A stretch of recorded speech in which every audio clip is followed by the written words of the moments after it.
Hey guys, welcome back. Today we're going to start with chapter 3 of the Who is Michael Jackson novel. It's been fun learning about the great, so let's get to it, okay? All right. Chapter 3 Big Changes. By the time Michael was 14 years old, he was miserable about the way he looked. He wasn't a cute little kid anymore. Often fans were surprised or disappointed when they met him. Some didn't even recognize him. They were hoping to meet the person who was on the cover of the Jackson 5 albums. Now he was a skinny teenager, growing tall. The growth spurt wasn't the worst part. The worst part was his face. It broke out in pimples. His father and brothers teased him about it all the time.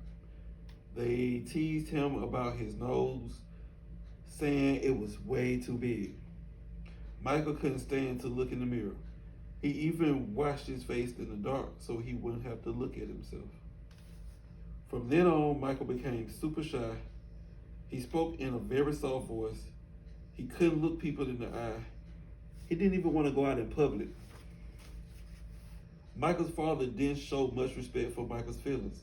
Sometimes he brought fans into Michael's hotel room while Michael was sleeping. Michael would wake up and his fans would be right there staring at him. As time went on, Michael focused more and more on looking better.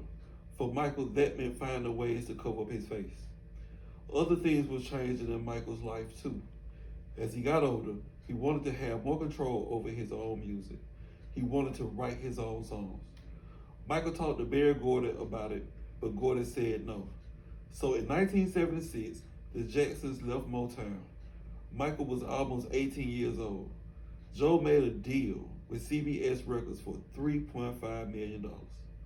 That was a huge amount of money. Best of all, now Michael could write his own songs and control how the record sounded. The only problem was that Jermaine Jackson didn't want to leave Motown. He was an adult now, and he had married Barry Gordy's daughter. So Jermaine quit the band. Randy Jackson took Jermaine's place.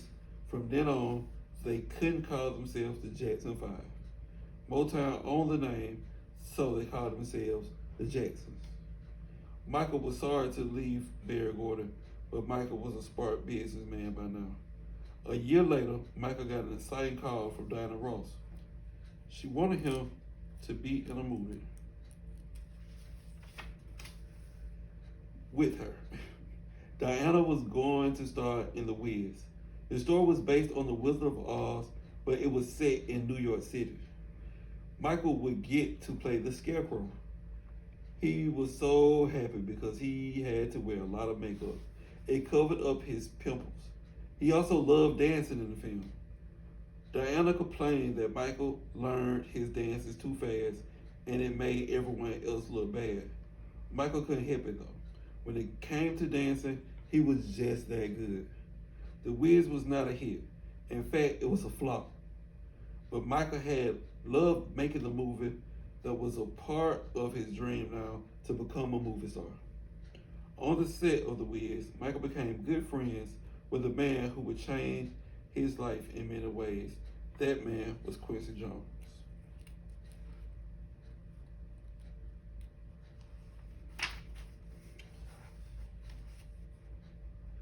Fred Astaire, 1899 to 1987.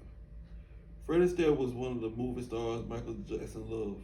Astaire was also the most famous dancer in America. He was a tap dancer who moved almost like a ballet dancer. He made many movies with fantastic dances in them. In one movie, Fred Astaire danced right up the side of a wall and then seemed to dance on the ceiling. Michael studied Fred Astaire's dance moves. When he wrote a book about his own life, Michael put a note in the front. It said, "This book is dedicated to Fred Astaire." The day after Michael first did the moonwalk on TV, he got a phone call from Fred Astaire. Fred was calling to tell Michael he could really move.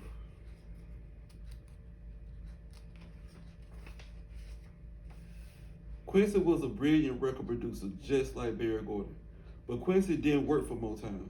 He worked for himself. Like Barry, he was kind and helpful to Michael. One day on the movie set, Quincy heard Michael pronounce a word wrong. Very quietly, he told Michael how to say it the right way. Michael was so grateful. From that moment on, the two of them became friends. Quincy became like a father to Michael. The timing was perfect for Michael. Now that Michael had left Motown, he was getting ready to make some changes in his own music. Quincy Jones was the right person to help make that happen. In August 1979, Michael put out a solo album produced by Quincy. The album was called Off the Wall. Quincy talked other big stars into writing songs for the album. Paul McCartney, one of the Beatles, wrote one of the songs.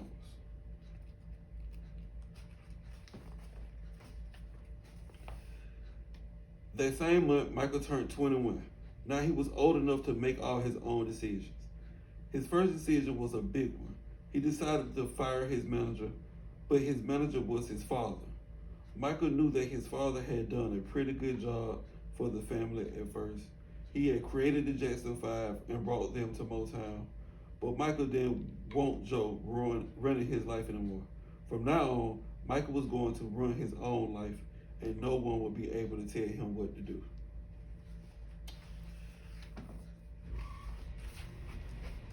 So let's get into chapter 4. Chapter 4 is fame and fortune. Now that Joe wasn't managing Michael's career, Michael needed to hire someone smart to help him. The first person he hired was a lawyer named John Branca. Over the next several years, Branca helped Michael get the best deals a record company had ever offered a single up to that time. Michael's first solo album with CBS was a big success. 4 songs from the album were the top 10 of the music charts. In 1980, Michael won a Grammy Award, the highest award in the music business. But was he happy? No. Michael was upset because he only won 1 Grammy. Michael was angry because the award was for Best Male R&B Vocal Performance. R&B stands for Rhythm and Blues. Most rhythm and blues singers are African American. Michael felt the Grammy were saying, that's a great album for a black singer, but it's not good enough for the rest of the pop music. Michael was determined to win Record of the Year next time. With Quincy as the producer, Michael went into the studio in 1982 and started recording new songs. He recorded 4 he had written himself. One song was a duet. Paul McCartney sang it with him. It was called The Girl Is Mine.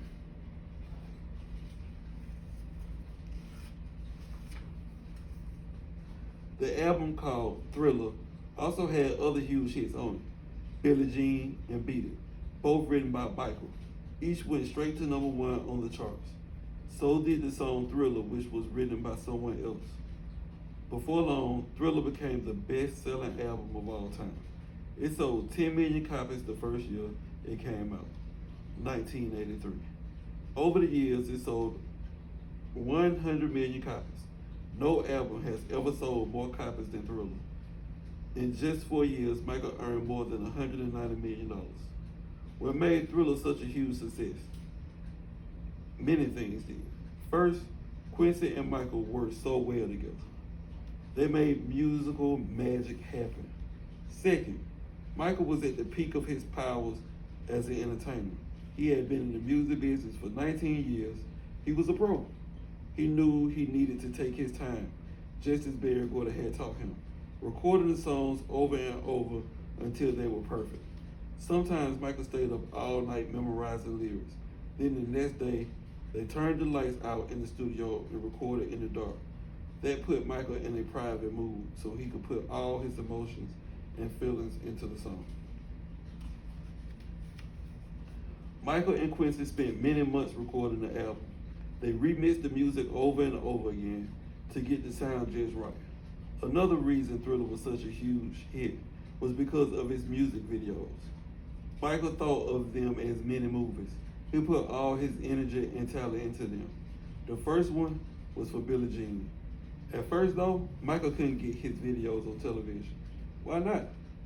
MTV, the new music video channel, had only been around for 1 year. MTV thought their viewers only wanted to see white performers. The president of CBS Records called up the MTV. He gave them a warning. He said that MTV wouldn't be allowed to play music. So MTV gave in. They played the Billie Jean video. That made all the difference. Thriller suddenly became a #1 album on all the music charts, not just the black music charts. Michael made 2 more incredible videos from Thriller. The first one was for the song Beat It. It was a video about street gangs. Michael used real gang members from Los Angeles to act in it. His best, biggest, and most expensive video was for the song Thriller itself. Michael wanted to look like as if he were changing into a werewolf. He hired a director of horror movies. This video even had a dance scene with zombies. When it was time for the Grammy Awards, Michael got 12 nominations for Thriller album. He was so happy. He whooped and screamed and danced around the house. Shortly after that, Michael was invited to the White House to meet President Ronald Reagan. Would this be enough to make Michael Jackson happy? Was he finally satisfied with his success?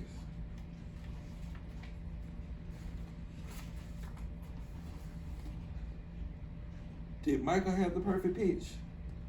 Perfect pitch is the ability to name any musical note just by hearing it. Michael Jackson had not been trained to read music, so he couldn't name the note, but he was just as in tune as someone with perfect pitch. Michael never hit a bad note, and it drove him crazy when other people did. One time, Mick Jagger from the Rolling Stones sang with Michael and hit a bad note. Michael never wanted to sing with him again. He said Mick can't sing flat. Quincy Jones, recording engineer, said that Michael Jackson was one of the few people whose singing never had to be fixed in the studio. He was always perfect, just the way he sang. That was 2 very interesting chapters in the Michael Jackson book, Who is Michael Jackson? So first we will talk about chapter 3. Chapter 3 was about the changes that Michael Jackson was going through. So as we all seen Michael Jackson over the years, Michael Jackson went through a lot of changes with his skin. He went through a lot of changes with his face.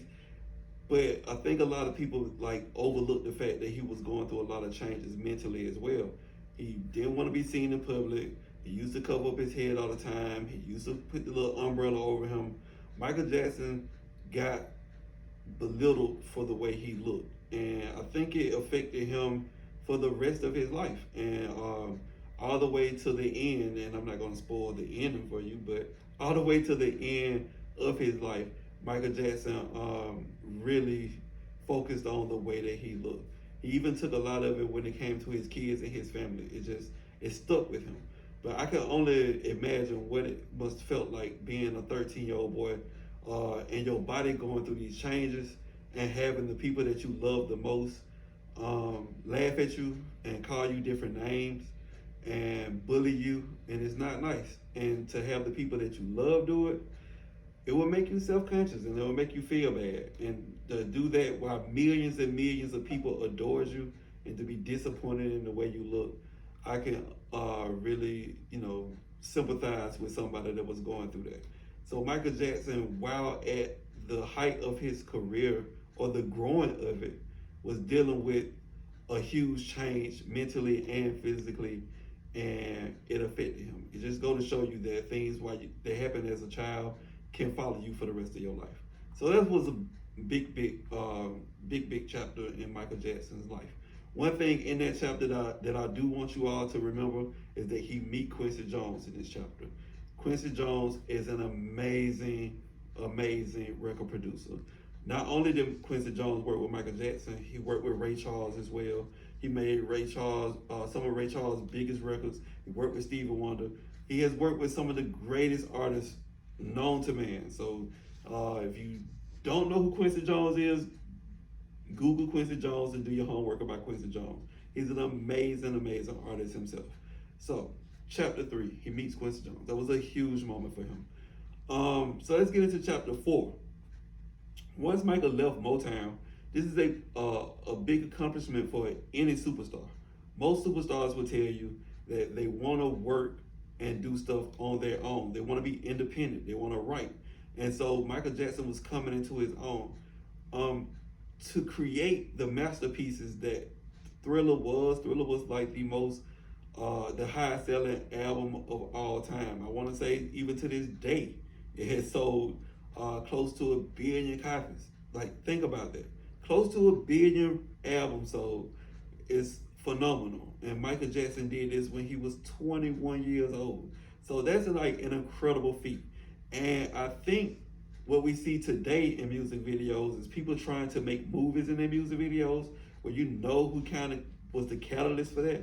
Michael Jackson. Michael Jackson created movies with his videos. He created like moments in time. We would never forget the Beat It video. We would never forget Thriller when he turned into a zombie and had the dance choreographing moves with the zombies. Phenomenal stuff. And this was like 1983, 82. Like this is before, you know, it's time. So like now to see people doing the same thing in their videos, I'm sure it does Michael Jackson's it does Michael Jackson and his family proud that he was kind of one of the first people to be ahead of the curve on the fact that music videos are extremely important.